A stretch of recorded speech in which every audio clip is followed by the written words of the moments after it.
Hola a todos, bienvenidos a Micromundos. Mi nombre es Martín Pitón. Ya saben, estamos en las principales plataformas, en Apple Podcasts, en Spotify, en Google Podcast y varias otras más. Así que bueno, gracias por estar del otro lado, gracias por escucharnos, gracias por seguirnos. Esta semana el jefe de gabinete, Santiago Cafiero, habló ante un grupo de jóvenes y sus declaraciones generaron mucha polémica. Aquí están.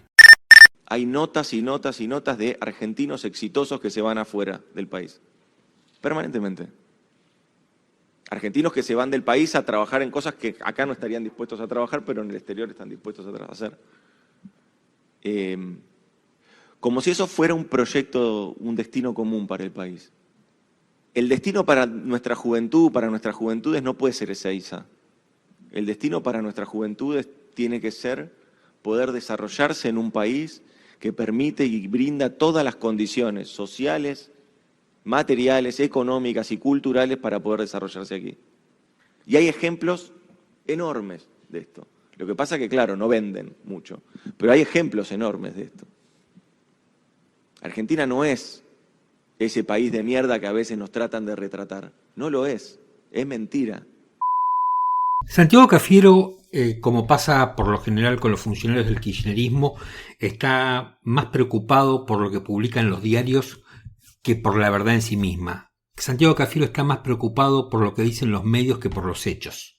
Y esto es una constante del kirchnerismo, es uno de sus rasgos característicos. Santiago Cafiero es el jefe de gabinete más modesto, más módico desde que se creó el cargo luego de la reforma constitucional de 1994.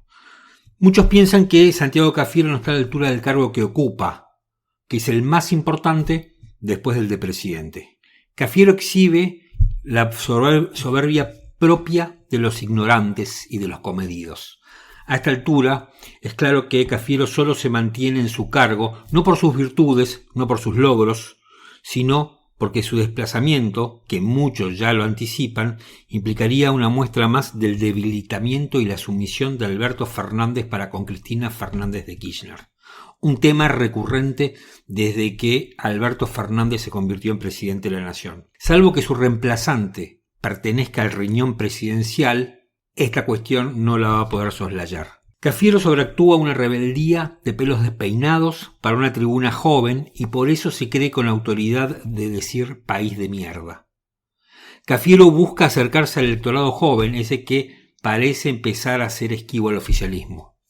Santiago Cafiero, cuyos antepasados seguramente bajaron de los barcos, como dice el presidente, miente sin piedad, como si su auditorio, por joven, fueran un grupo de zombis y de analfabetos.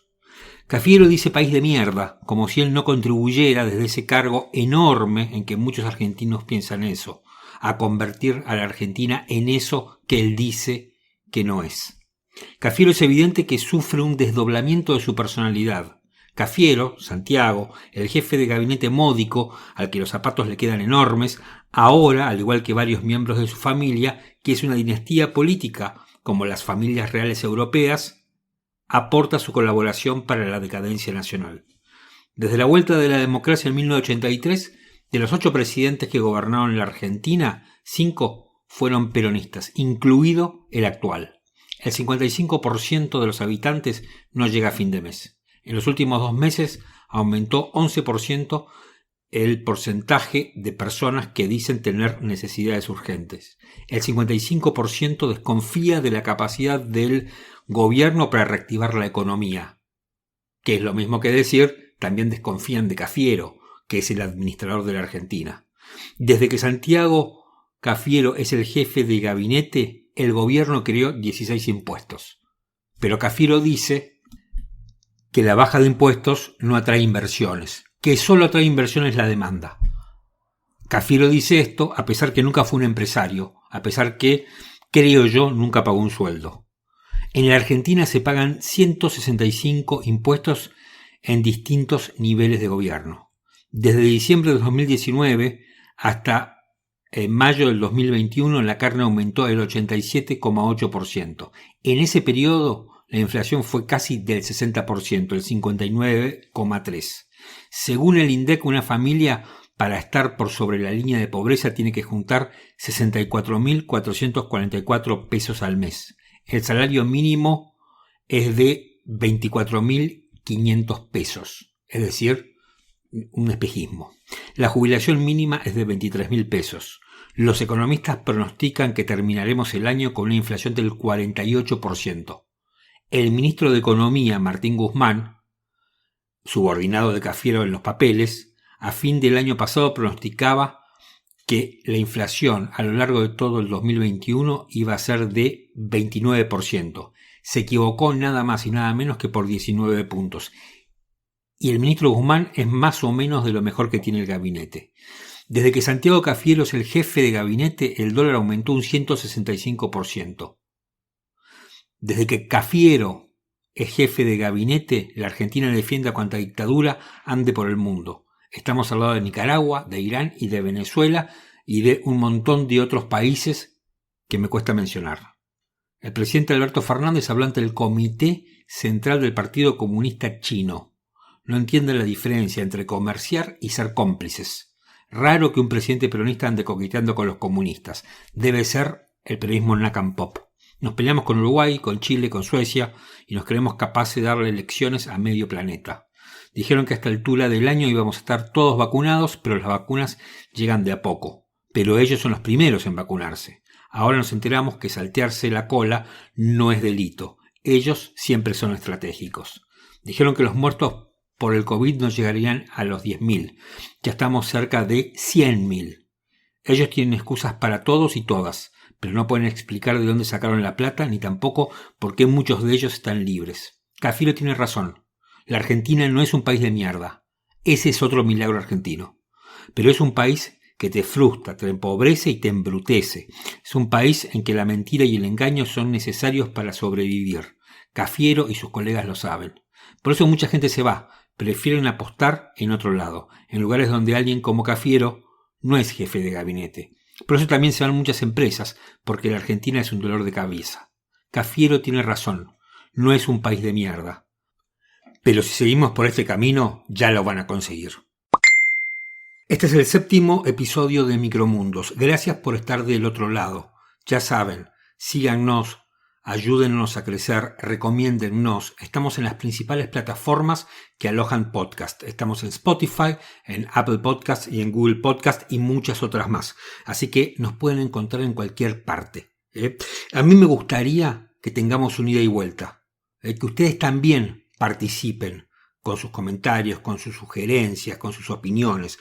Así que les propongo 2 vías de comunicación. Una a través del mail martinpiton@gmail.com martinpiton@gmail.com. Acordate que Pitón se escribe con doble T.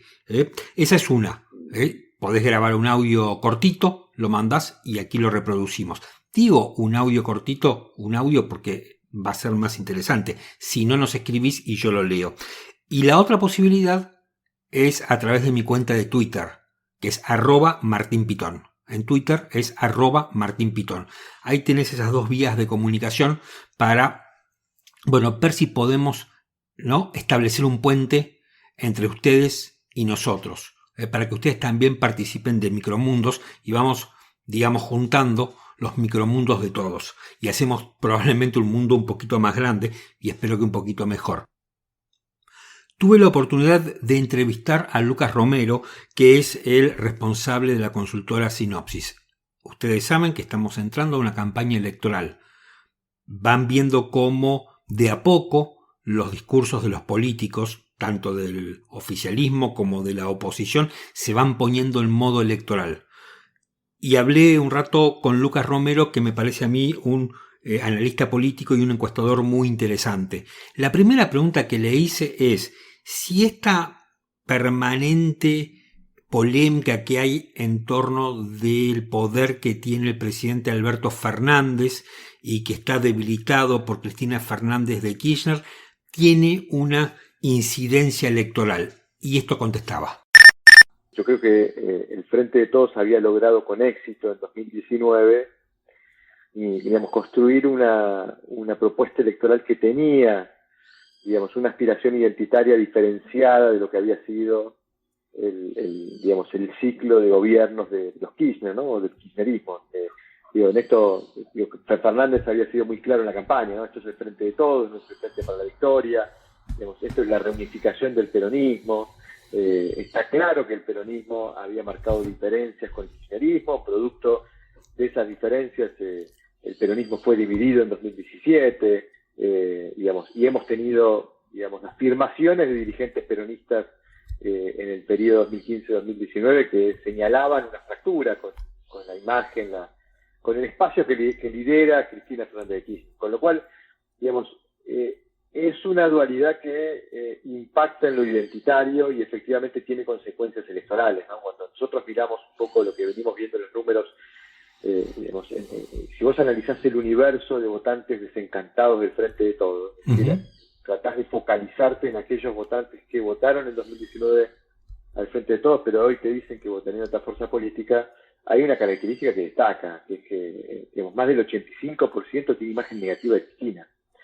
Entonces creo que ahí encuentra uno buena evidencia para, digamos, hacerse la idea de que los votos que perdió el gobierno, los apoyos que perdió el gobierno, no son precisamente los apoyos que están en armonía con esa identidad más kirchnerista del Frente de Todos, ¿no? Y me parece que la clave electoral va a ser cómo va a ser el Frente de Todos nuevamente para recuperar aquella identidad diferenciada que le había permitido juntar el 48,2% de los votos. Este es el principal desafío, más allá de lo económico, ¿no? Que termina siendo el otro aspecto explicativo de todo el proceso de deterioro del gobierno, ¿no?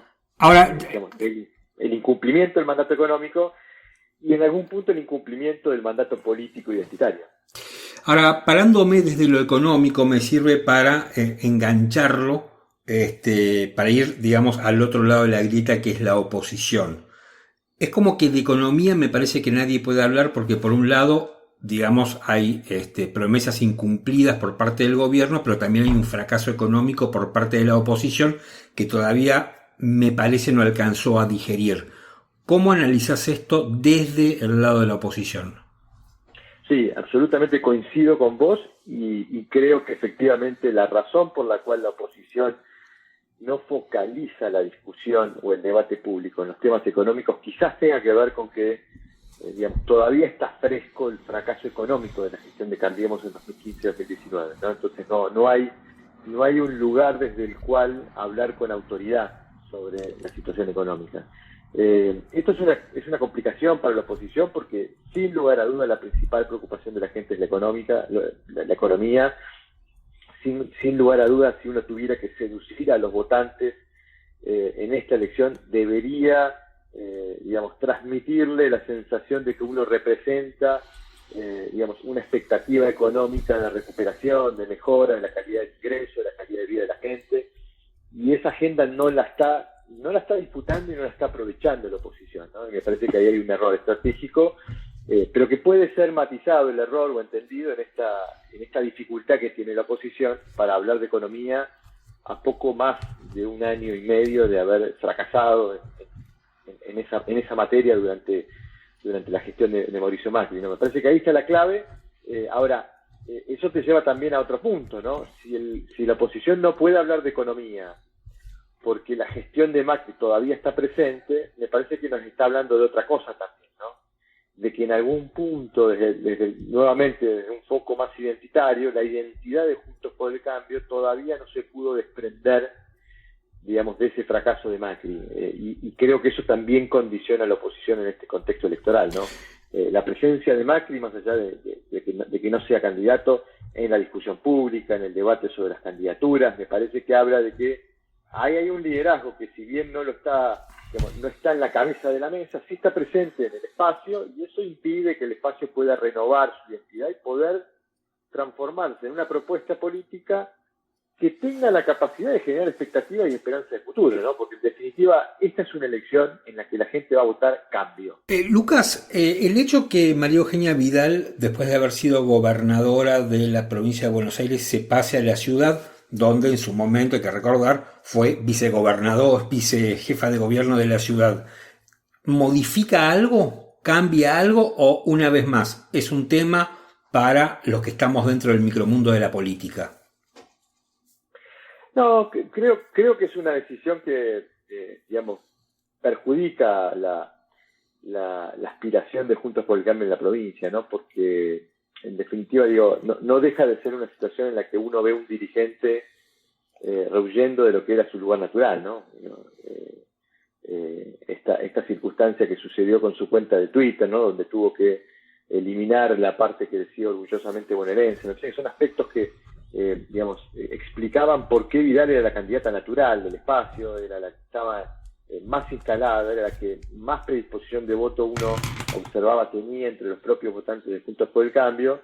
Bueno, esta decisión de no candidatearse o no participar, me parece que le faltan argumentos para explicarla, ¿no? Y además terminó generando lo que hoy está generando Juntos por el Cambio, que no hay consenso respecto de qué características o qué candidatos deben encabezar la lista en la provincia.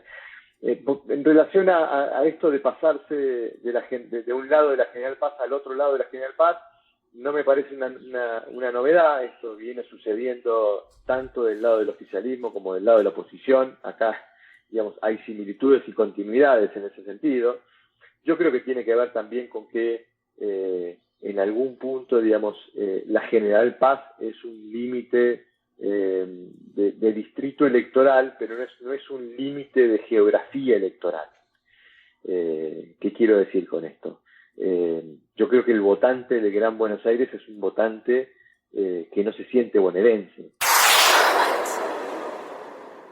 Y continuando con el análisis de la campaña y cómo estaba dando sus primeros pasos, nuestro columnista Santiago Rossi, analista político también, retoma, creo yo, algunos de los conceptos de Lucas Romero que escuchábamos hace un momento. Escuchá a Santiago Rossi en su columna analizando también los problemas que tienen tanto el oficialismo como la oposición y cómo ya esta campaña se va perfilando.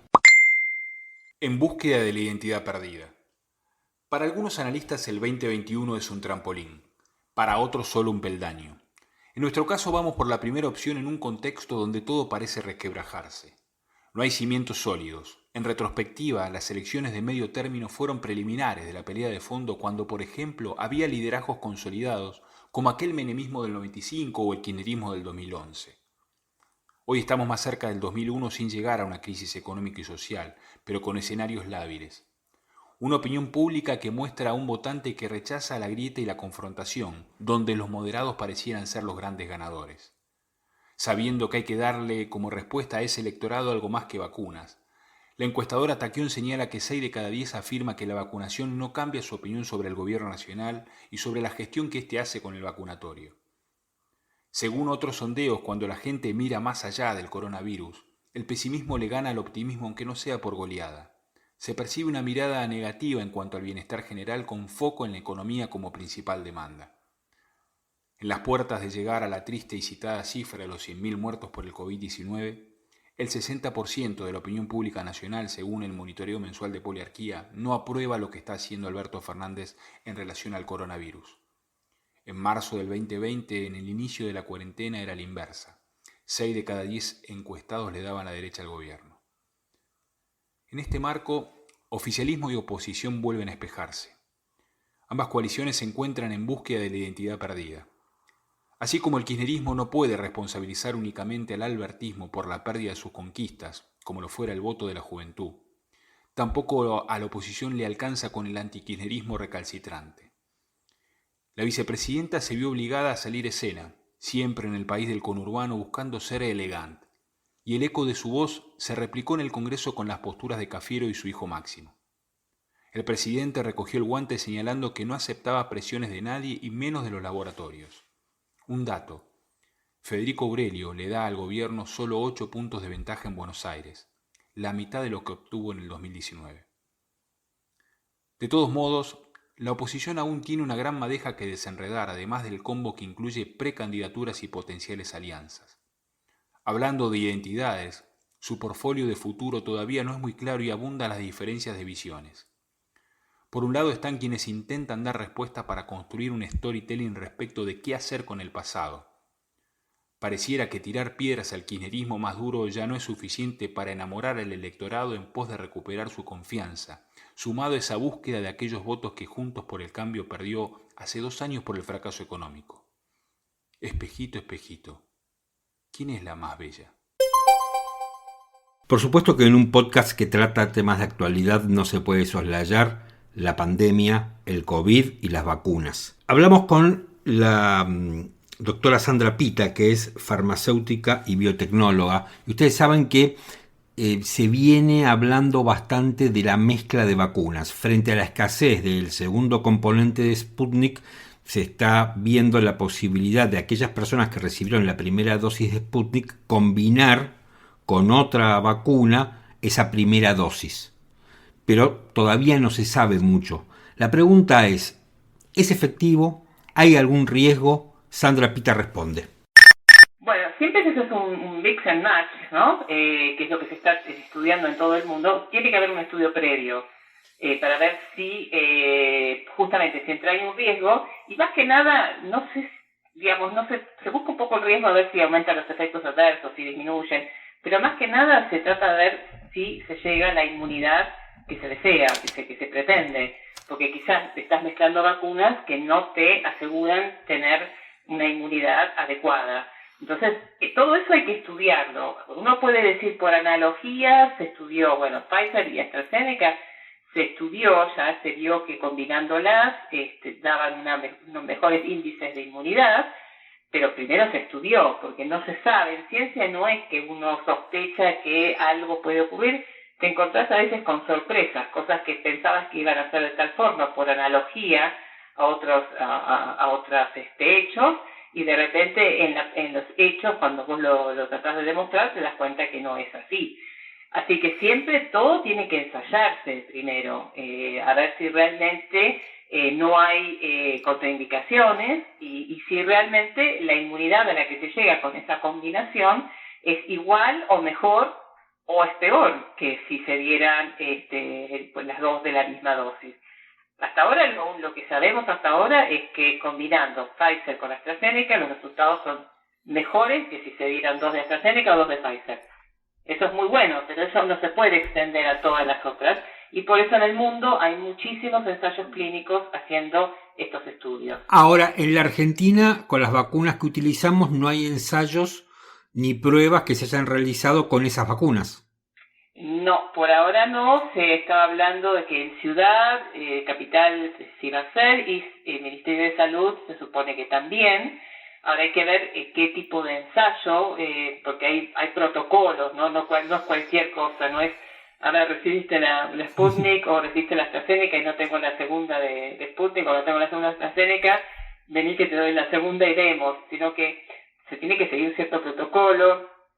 Las personas tienen que hacerlo voluntariamente, hay un diseño experimental, ¿no? Es decir, todo tiene su razón de ser para poder llegar a conclusiones que realmente sean válidas y que después se puedan aplicar en salud pública, en la toma de políticas sanitarias. Esto todavía en Argentina creo que se estaba pensando hacer, o se iba a empezar a hacer, y bueno, yo estoy esperando a ver qué protocolos se van a seguir. Seguramente si lo hacen tienen que inscribirse en registros de análisis clínicos que son internacionales, y ahí veremos el diseño, ¿no? Desde hace semanas se está hablando que la Argentina tarde o temprano va a tener que enfrentar la variante Delta. A tu juicio, ¿cómo estamos preparados para enfrentar esta variante? Bueno, por lo que se ha visto en Gran Bretaña, por los estudios que hicieron, que ellos ya tienen un porcentaje muy alto de variante Delta, en Estados Unidos también, pero en menor proporción, la mejor manera de combatir esta variante es cumpliendo con los esquemas de las vacunas, los esquemas de tiempo, es decir, 21 días, 28 días de acuerdo a la vacuna. Originalmente, por ejemplo, en Inglaterra se había optado por vacunar a la mayor cantidad posible de gente con una dosis, y la segunda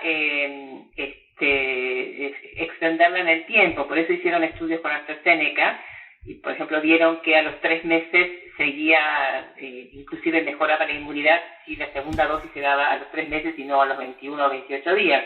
Ahora, con esta cepa, con esta variante, la estrategia tuvo que cambiar porque hay que vacunar con esquema completo a la mayor cantidad posible de personas, porque es una variante que es más transmisible, que no significa que sea más letal, ¿no? Eso todavía no está determinado, sí es más transmisible, se contagia más.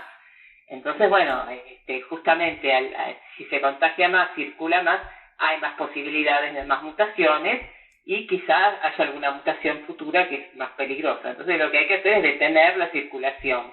Nosotros acá tenemos mucha gente que, no sé, creo que solamente el 12% o algo menos del 12% que tienen los esquemas completos. Sí, creo que son los últimos datos que yo vi. Y después el resto de la población que está vacunada tiene solamente una dosis. Así que si no nos apuramos a completar los esquemas de los que ya están vacunados y vacunar más personas con vacunas eficientes, que se han demostrado eficientes contra la variante Delta, que son la AstraZeneca, bueno, y estas que no han ingresado al país, como la Pfizer o Moderna, si no avanzamos en eso rápidamente, el panorama parece no ser demasiado optimista, ¿no? ¿Y qué pasa con Sputnik y con las vacunas chinas que se utilizan en la Argentina frente a la variante Delta?